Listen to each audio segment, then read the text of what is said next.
За сайн байцгаана уу? 4-р 7 хоногийн хичээлдээ тавтамаар л. За энэ сар бол бид нэр J.K. Rowling уншиж судалж байгаа.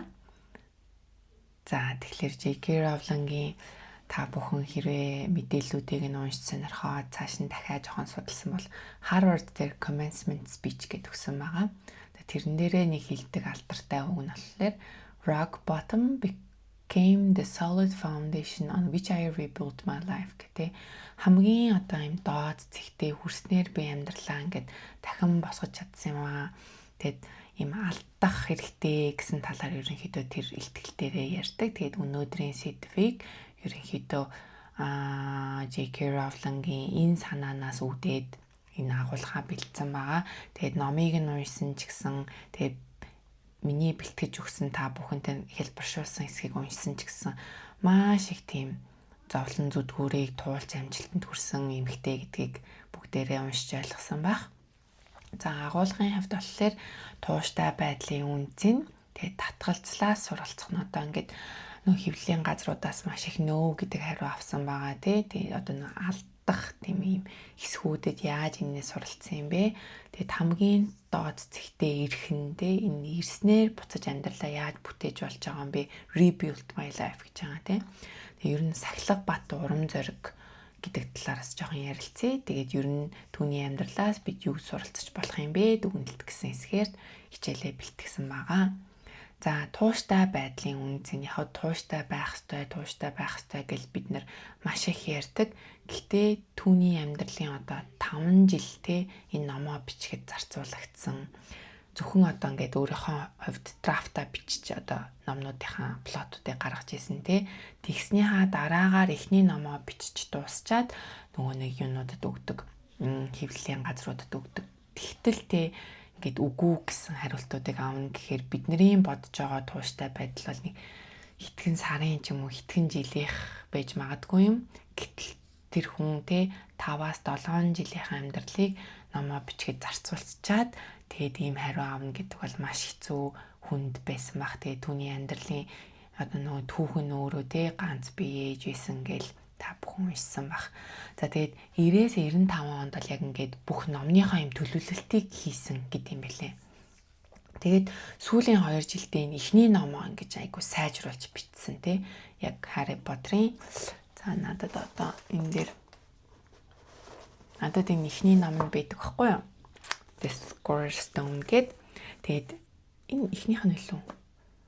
За anyways ер нь тэгээд энэ ном нь айгу тийм нөгөө нь яг анхных нь хэвлэлээрээ байдаг бүр ингээ муудчихсан. Айгу гоё үнцэнтэй санагдаад хадгалтыг. Тэгээд энэ номыг гаргахын тулд те 2 жил яг бүтэн энэ номоо янзлаад тэгээд 12 хэвлэлийн газар өгсөн. Тэгээд 13 дахасаа yes гэдэг хариу авдаг. Тэгээд хэвлэлийн газрууд ер нь бол юу гэж хариу өгч исэн бэ гэхлээр те Penguin гэдэг хэвлэлийн компани байдаг. Энэ бол хитрхи урт байна. Ингээ хүүхэд уншихад бол энэ ном ингээ хитрхи зузаан байна гэсэн хариу өгч байгаа. Тэгээд нөгөө нэг ямар ч дотроо бол зураг мураг байхгүй шүү дээ тий. Тэгээд энийг хүүхэд уншина гэдэг бол маш хүнд байна. Зурагт ном биш байна гэд. Тэгээд Harper Collins болохоор энийг бол нэг хүүхдүүд уншихгүй юм boarding school мүүлдээ юм болох хоцрогдсон гээл тий. Тэгээд бас өөр хэвлэлийн газрууд болохоор одоо эмэгтэй зохиолчийн юм бичсэн номыг эрэгтэй хүүхдүүд бараг л уншихгүй дээ гэсэн иймэрхүү одоо нэг татгалцлын одоо захианууд бичижсэн юм байлээ. Гэтэл тэр хүн яасан бэ гэхлээр тууштай байснаар энэ ном болоо 450 500 сая ерөнхийдөө борлогдсон. Тэгээд түүний энэ бизнес нь тэгэл Harry Potter-ийн франчайз гэл та бүхэн мэднэ паркууд үүссэн те. Энэ бол нийт 7.7 тэрбум Америк долларын франчайз болсон юм билээ. Кино минутагаа бүгдэнтэй нийлээд те. Тэгээ Rowling бол яасан бэ гэхлээр тэгэд энэ татгалцсан захиануудаа хадгалдаг гинэ. Тэгэд ийм ажлынх нь өрөөнд ингээ хадгалагддаг офснд ингээд ханд нөлхөстэй байдаг. Тэгээ энэ яагаад ингэж хадгалагддсан юм бэ гэхлээр ингээд хаанаас ирснээ мартахгүй тулд хариулж исэн юм билээ. Надад энэ бүх хариунууд одоо ингээд илүү улам сайн болоход надад нөлөөлсөн тий. Тэгэд би ийм одоо энэ хамгийн доод цэгээс энэ амжилтанд хүрсэн гэдгээ санахын тулд тэр захианууд хадгалагддаг гэдгсэн байсан. Тэгээд энэ тууштай байснаар яг ийм том бизнесийг ч юм уу ийм том алдар нэр хүндтэй болсон тий. Гэхдээ энэ татгалзаж байгаа ийм алдаа гарч байгаа үед бид нэр энээс юуг суралцах хэрэгтэй вэ?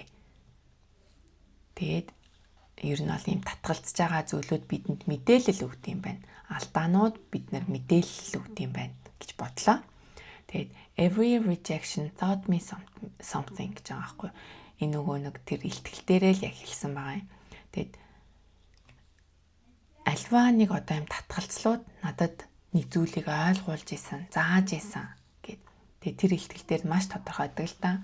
За тэгээд им хит урт байгаа зохиолыг 90,000 хүүхдээ гэж байгаа байхгүй тийм ном бол. Тэгээд хасахгүйгээр илүү сайжруулъя, илүү сонирхолтой болгоё гэж ажилласан юм билээ. За ингээ хит төвхтэй байна. Хүүхдүүдэд ойлгоход юм плотууд ч амар юм нарийн төвхтэй байна гэх. Тэгэхээр энийг хялбархан болохгүйгээр илүү одоо ойлгомжтой болгохын төлөө бичиж эхэлсэн. Тэгээд та нар тэр плотуудыг аутлайныг яаж гаргаж ирсэн тэр зургийг нь би нэг авцсан байгаа харуулнаа. Тэгээд хялбархан болгохгүйгээр ойлгомжтой болгох тийм ингээд одоо юмнууд хасахгүй нах нь шүү дээ тийм. Гэхдээ ингээд уншаад явхад ийм ойлгомжтой flow хийгээд явах ийм болгохтол нь ажилласан. Тэгэд эмэгтэй зохиолч гээд энэ та бүхэн энэ номыг нь хэрвээ уншсан бол энэ дээр бас энэ түүхэн айгу тодорхой гардаг. Тэнгүүтээ эмээгийнхэн билүү нэрийг аваад J.K. Rowling K гэд эмээгийнхэн нэр нь гэжсэн баха. Тэгээ Joanne биш те J.K. Rowling болгож өөрчилсөн. За тэнгүүтээ нөө нэг ийм шидтний ийм нууцлаг ийм түүхэн агуулж байгаа учраас нэр нь ч гэсэн ийм юу бэ? Нууцлаг бэ. Эхний одоо нэрүүд нь өөрийнхний бодит нэрүүд нь мэддэхгүй бэ гэд ингэж бичижсэн гэсэн. Тэгэд ийм одоо үг хэллэгнүүд нь ингээд одоо J.K. Rowling ч одоо Joanne Rowling ч өөрөө болохоор юу штэ. Британи хүн те одоо англи хүн. Тэгэд ийм нэг үгнүүдийн ялгаанууд гардаг гэж байгаа юм те. Угаасаа л Америкт бас гарч идэг те. Тэр үгнүүдийг олохлоор ингээд нэг Америк одоо эдитер ийм зохиолч авч байгаа тийм жоохон Америкчулж буулгасан. Тэгэхгүй бас зарим үгнүүдийг нь мэдхгүй тиймэрхүү үгнүүд бас байдаг юм бэлээ. Тэгэхээр нэг хэдийн англи хэлтэй одоо Америкийн зах зээлд амархан гарна гэж бодсон ч гэсэн баг ажиллаад энийг яг ийм Америк хүүхдүүд уншихад ойлгомжтой болгосон юм билээ. Гэсэн чинь бас амар сонирхолтой юм хэлэхэд Америк хүүхдүүд одоо энэ ном чихлээл одоо British англи хэл дээрээ ингээ гарч байгаа шүү дээ тий. Тэгээ дараа нь одоо нэг American English дээр бичигдэж гарч байгаа байхгүй. Тэгсэн чинь хүүхдүүд яасан бэ гэхлээр нэг British хэлсэн угснэх амар онцгийн ялгаа байхгүй уншаад ойлгох чинь гэл тий. Захиалаад идэг гэсэн юм билээ. Тэгээ аль хэдийн тэр ном нь бол бүр ингээ best selling болоод идэг. Тэгээ Америк хүүхдүүд British-ийн одоо вебсайтуудаас нь захиалж авдаг гэсэн.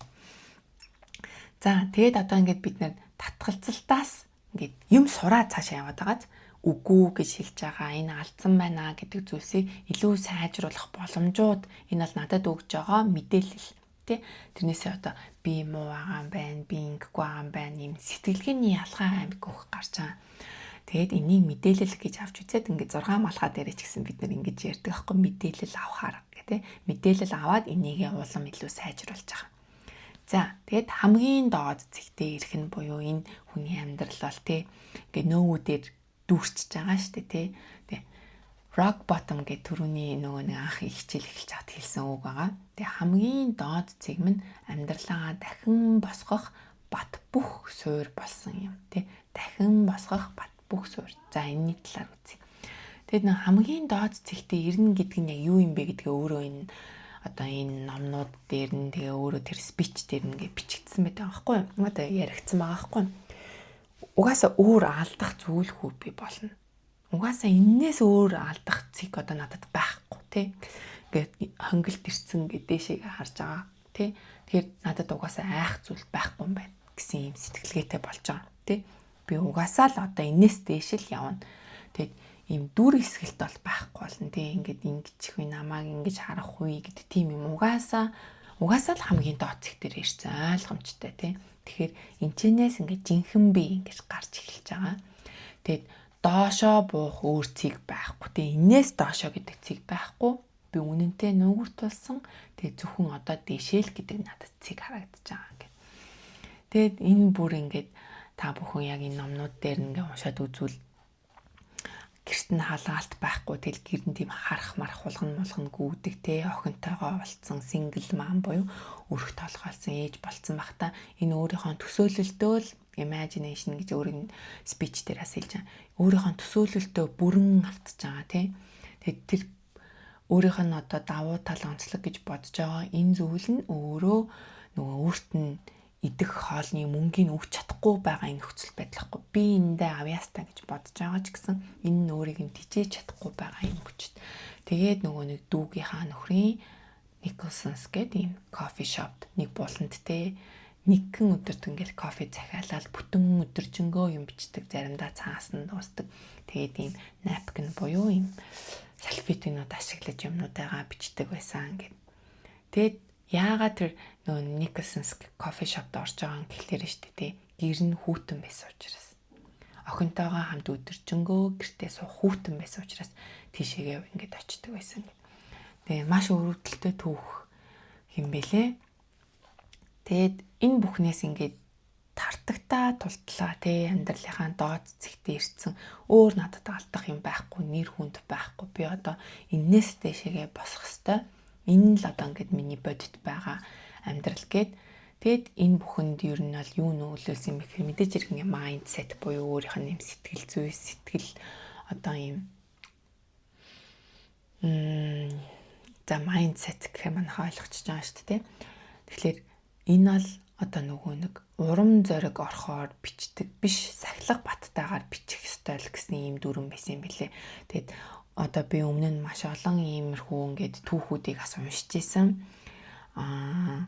Одоо урам зоригийг хүлээвэл бид нэр одоо нөгөө нэг тийм ч их бүтээлч ажил бол хийж чадахгүй.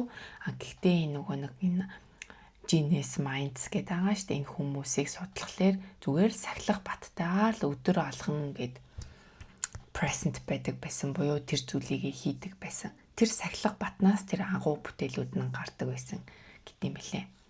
За тэгээд би өвдсөн ч байсан, ядарсан ч байсан, гутарсан ч байсан, бичиж л байсан тий. Тэгээд сэтгэл гутралд орсон гэдэг нэг prescription авсан юм уудаг байсан тий. Тэгээд идэх хоолгүй гэхдээ охиноо л хоололдог байсан. Тэгээ би ингээд турсан гэдгийг хэлж байгаа байхгүй тий. Тэгээд энэ үед ийм үед би өөрийнхөө тэр төсөөлөлтөд автаад юмаа л бичдэг байсан. Тэгээд сахилга бат бол намайг аварсан. Тэгээд энэ A Year in the Life гэдэг докюментary ч гэсэн гардаг гэсэн. За тэгээд түүний амьдралаас тэгвэл бид нэр яг юу сурч болох юм бэ? Энэ ингээд амьдралыг нь уншихаар амар хэцүү. Өстө вау яаж ингэж босч ирсэн юм бэ л гэж бодохоор тэгэл ээж нь өгсөн, нас барсан. Тэгээд ээж нь нас барах үед бол Harry Potter-ийн санааг олцсон байсан. Гэхдээ тэрийг бичиж байгаа ийм санаа төрсэн байгаа гэдгээ ээжтэй хэлж амжаагүйгээр ээжигээ алддаг. Тэгээд ийм нэг гаслантайгаар ингэж хайртай хүнээ алдна гэдэг ямар хэцүү юм бэ гэдгийг өөрөө энэ одоо нөгөө Harry Potter-тай буулгасан гэж байгаа байхгүй. Тэр нь болохоор Harry Potter ингээд аав ээжигээ алдсан тий. Энэ гашуудалтайгаар одоо тэр гашуудлыг одоо илэрхийлэх нь нээжигээ алдсан энэ гашуудл нь байсан гэд тэгдэг. Тэгээ та бүхэн энэ жижигхэн номч гэсэн энэ дээр бас айгүй олон гэд түүхүүдийг нь хүмүүсийн нэрүүдийг яаж олсон тий энэ дөрүүдийг яаж бүтээсэн.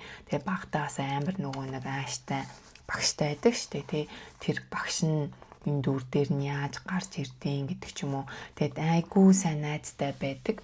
Тэгээд тэр эрэгтэй найз нь ингээд нэг ийм нөгөө нэг англи битл машинаараа гээд дагуулад одоо гудамжаар жолоодоод явдаг байсан тий. Тэгээд тэр нь нөгөө Ron-ы машин болдог ч юм уу. Тэгээд Ron хамгийн сайн найз нь Harry Potter-ийн хувьд тэгээд Ron тэр машинаараа Harry Potter-ыг ингээ хүнд хэцүү гэртээ амар дарамттай байх үед нь аваад гараад нисээд тэр Hogwarts руу аваачж байгаа хэсэг мэсэг гэд амьдралынхаа түүхүүдийг ингээ энэ зохиол руугаа айгуу сайн хүн шингээж оруулсан юм билээ. За тэгээд ер нь бол татгалзалт гэдэг зүйл бол бидний амьдралд байх ёстой юм байна. За За тэгээд тэрийг бол бид нар ийм сайжруулах боломж гэж харах хэрэгтэй юм байна. Тэгээд сайжруулахдаа бид нар ийм сахилах баттайгаар гэл нэг өдөр хийгээл нэг өдөр болдог тийм биш. Тэ сахилах бат бол хамгийн чухал юм байна. Тэгснээр ингээд бид нар амжилтанд хүрэх юм байна. Одоо ингээд тэр бомтон зохиолч болсон шүү дээ гэж байгаа аахгүй юу. За тэгээд алдаа гаргалгүйгээр амжилтанд хүрнэ гэдэг бол боломжгүй. Тэгэхээр алдаагаа цуглуулж эхлэе. Тэгээд commencement speech дээрээ тэр нөгөө Harvard-ийн төгсөлтийн баяр дээр энэ яриануудыг хийсэн байгаа. Энэ яриануудаас энэ үгнүүд гарч ирж байгаа. За тэгээд бас яг тэр одоо нөгөө нэг ихтгэлээр те хэрв та ямар нэгэн зүйлд бүтлгүүтгэхээс үхтлээ болгоомжилтгүй юм бол амьдралд алдаа гарахгүй байх боломжгүй. Тэ хит болгоомжлон амьдрах юм бол амьдраагүйтэй адил гэж байгаа байхгүй. Алдаа гарахгүй байвал амьдраагүйтэй адил. Энэ бол default mode байна. Тэгэхээр энэ нөхцөл байдал таны амьдрал чи өөрөө алдаа болж байгаа юм биш үү гэж тэр юм дээрээ санааг бол илэрхийлж байгаа. Тэгэхээр маш их алдаа гарга. Алдаа гаргаад тэрнээсээ сайжруулах хэрэгтэй. Энэ яг ингээд миний одоо хичээлүүдийн төлөвлөлт дандаа ингэж явж байгаа шүү дээ. Энэ хүний амьдрал буюу юм сэтгэлгээнээс бид нэр юуг сурч болох вэ? Энд чинь сэтгэлгээ байгаад байгаа хгүй. Алд, маш их алд. Алдаанаасаа суралц. Энийг алдаанаасаа суралцдаг энийг юм default mode болго. Go and get failing гэдэг л баг яг тэгэж хэлж байгаа хгүй. Алдаагаа ингээд цуглуулж эхэлтэй. Алдаанаасаа суралц гэдэг. Тэгээ энэ хүний одоо нөгөө нэг сэтгэлгээний юм онцлог байдал бол угаасаа нөгөө амьдралынхаа доод зэгтээ ирсэн одоо үр алдах зүйл байхгүй гэдгээ мэдэнгүүтлээ окей би алдаанаасаа суралцъя л гэдэг ийм л зүйл болж байгаа байхгүй юу. Тэгээд энэ яг creative learning гэдэг хичээлийн гол одоо онцлог нь гэх юм уу одоо бид нэр бодож сэтгэж байгаа зүйлийгээ им санаагаа дүрсжүүлэх хэрэгтэй гэж юу нүдэж байгаа тийм. Ингээд дүрсжүүлэхийн тулд яах ёстой юм бэ гэдэг юм аа л mind mapping-гаар л зааж байгаа. За тэгтэл манай J.K. Rowling юу хийсэн бэ гэдээ харъя. Энэ өөрийнх нь гар бичмэлүүд нь юм бэлээ. Тэгээ Hogwarts-ыг тэгээ сургуулийнх нь кампусыг ингээд бүрэн төсөөлж ингээд зурж буулгасан байгаа байхгүй юу. Заавал бол mind mapping байх шаардлагагүй. Гэхдээ та бүхэн энэ голын хэсгээр байгаа зургийг харуул outline-уудыг гаргасан байгаа. За энэ 3 дугаар ангид нь эднэрийнх дээр ямар хичээлүүд үүсгэн тэнгүүтлээ энэ нөгөө нэг тоглоом нь юу байх юм, өөр чинь юу байлаа гэд ингээд иймэрхүү. Тэгэд энэ нөгөө нэг вебсайтууд нь байдаг. Энэ номон дээр байдаг бас вебсайтуудаар нь ороод үзэхлээр амар гоё яг энэ цоо шин ертөнцөөр аялж байгаа юм шиг юм билээ. Тэгэд энэ тоглоомны дүүрэн гэ бүх зүйлүүдийг нарийн төлөвлөсөн. Тэгэд энийг буулгаж бичсэн байгаа юм тий. Тэр нөгөө бидний бодож сэтгэн гэдэг чинь айгүй абстракт зүйл гэл ингээд анханаас хичээлийн ихэнд хийжсэн. Энэ абстракт зүйлийг ингээд буулгаад ирэхлээр ингээд бодит болоод бичиж байгаа. Тэгэд тэрнээсээ ингээд бид нар бичиж эхлэнгүүт бид нар ингээд алдаагаа харах боломжтой болж байгаа байхгүй. Тэгэхгүй бол ингээд тархинд байгаа юмгаа болж ийн бүтэж ийн ингээд зүгээр надад нэг санаа нь байна гэд ахлаар цаашаа ерөөсөө явдаггүй. Угаасаа энэ бүр ингээд судалгаагаар гарч ирдэг гэд дүрсжүүлээд буулгаад бичээд сайжруулаад авах хэрэгтэй. За тэр нэг арга нь л mind mapping болоод байгаа юм шүү. За тэгээд хэдүүлээ J.K. Rowling-ийнхаа энэ номыг ч уншсан байж магадгүй. Зарим маань миний бичсэн гэдэг нэг хэлбэршүүлсэн буюу богиносгцсан энэ хувилбарыг ч уншсан байж магадгүй. Тэгээд тэрэн дээрээ бид нар буцаагаад юу сурчваа гэд mind mapping-а хийж үзсэн байх гэж бодож байна. За дараагийн бичлэг нь бол яг тэрийгээ би өөрөө хийснийгээ та бүхэнд хуваалцах болно. За тэгээд хичээлтэй холбоотой юм асуултууд байвал маш сайн асуугаарай. Ер нь бол хичээл бол маш ойлгомжтой хоор ийм 3 4 хэсэгтэй л явчихж байгаа. Mind mapping-аа сурлаа, түүхээ үзлээ. Одоо тухайн сарынхаа genius mindset, creative mindset үзлээ. Тэгвэл тэр хүний сэтгэлгээний юм онцлог ч юм уу бид нэр яг тэрийг юуг нь авч болох юм гэдэг түүхээсээ суралцсан юм үзлээ. За тэгээд дөрөвдүгüрт нь асуулт асуух аргаар энийг яаж хийж болох вэ гэсэн ийм л юм үзэж байгаа. Тэг асуулт асуух арга яагаад чухал юм бэ? Тэ Ер нь бол бидний сэтгэлгээг хэмтэлдэг гэсэн зүйлүүдийг өмнөх сарууд дээрээ ч гэсэн яриад явсан байгаа. Тэгвэл J.K. Rowling юу асуудаг байсан бол гэдэг талаар нь илүү сайн бодоод үзье. Тэгээ тэрэн дараагийн видеон дээр орох юм шүү. Тэгээ асуулт тавьд манайхаа доор бичээрэй. Асуултгүй болохоор би нэмэлт бичлэг бол ерөөсөө хийхгүй яваад байгаа шүү. За баяр таа.